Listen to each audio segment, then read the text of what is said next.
Hello la famille, mbote libota na ngai. Awa toye kota la résidence oyo ya kitoko. Nde tozomona biso nyonso awa na commune ya Kalamu. Eza résidence moko, eza vide, mtafandi te. Je crois que tozo la kisa juste image, donc moi courte vidéo, mais je crois que lobby toza vidéo intégrale ya libanda na kati. Donc a to mona toza liboso garage. Eza lupango eza 500 mètres carrés na commune ya Kalamu. Na lobi bien 500 mètres carrés, donc 20 mètres x 25. Eza na ndako munene oyo ya kitoko. Eza ndako à 3 chambres na guérite na comment on appelle ça, na payotte. Donc eza ndako moko ya bien, mais vidéo auto sala to bandeli suko lo baker.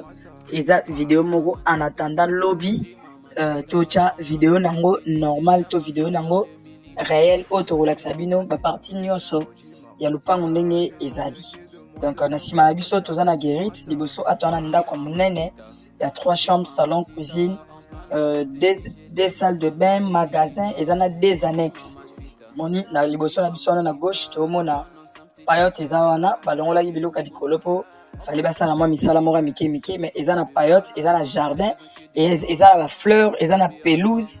Donc le pango eza na parking à munene, eza isusu na garage auto laxibino liboso wana. Donc guérite yango pona ba gardien eza directement na vie na balabala o eza liboso na biso awa eza garage pour au moins 2 véhicules. Et puis le pango mobimba a espace ezali oyo okoki kobomba mituka na yo. Donc o eza ndako moko na wikoloba eza pona bato o ba na posa ya nsomba ba résidence tokenda kota ba annexe awa to baluki na sima côté ya ba annexe nde tolobaki que eza na 2 annexes et puis na toilette pona ba annexe nyonso mibale a to ina ba annexe wana okusa na porte liboso yango yo toleki.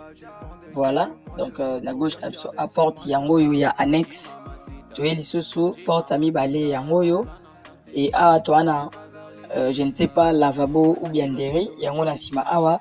Et awa eza toilette ya ba annexe, donc ba annexe bango ba na sima na ba toilette na bango. Na lobi bien le pan oyo eza na commune ya Kalamu.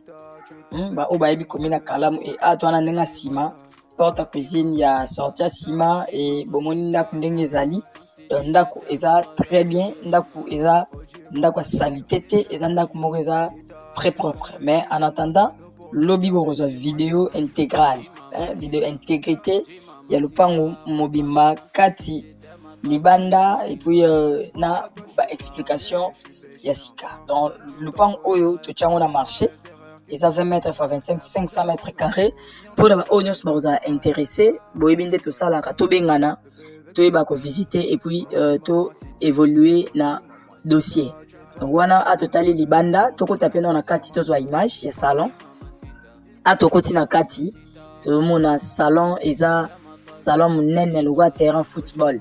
Donc ils a grand terrain, donc grand salon munene o isa que donc ko tia double salon oche double salon moko kuna ba para salon moko koto et puis salle à manger ils a mpandi. Donc mtatonga ki mana ba norme isa baluka munene place bande ko ba fandi. Donc tozo tayo c'est la bino vidéo le pan oyo eza et chami na marché na prix moko ya bien. Mais pour na ba o ba roza intéressé nde to weba herba robenga biso to weba ko solo la pona ko évoluer mbangu na dossier parce que ndako o to lobi ezanda moko iko umela te ya ndako ko umela te a to na cuisine eza super meublé bomona ba meuble na cuisine nyonso ezali na bi awa to za na commune ya Kalamu na bandeli to na commune ya Kalamu. Donc commune ya bien ou banyos bayebi atwana cuisine atwana magasin cuisine yana magasin ezana porte au bon na les porte pona kobima na sima. Donc wana atokoti na ba chambre mais to roumé la teko la kisa to bito la kisa lobby to zongi libanda.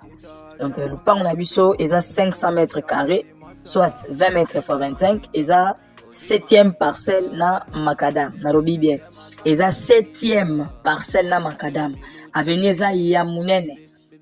Donc, et à la vidéo, l'intégralité, bon, ça va détailler. Merci beaucoup.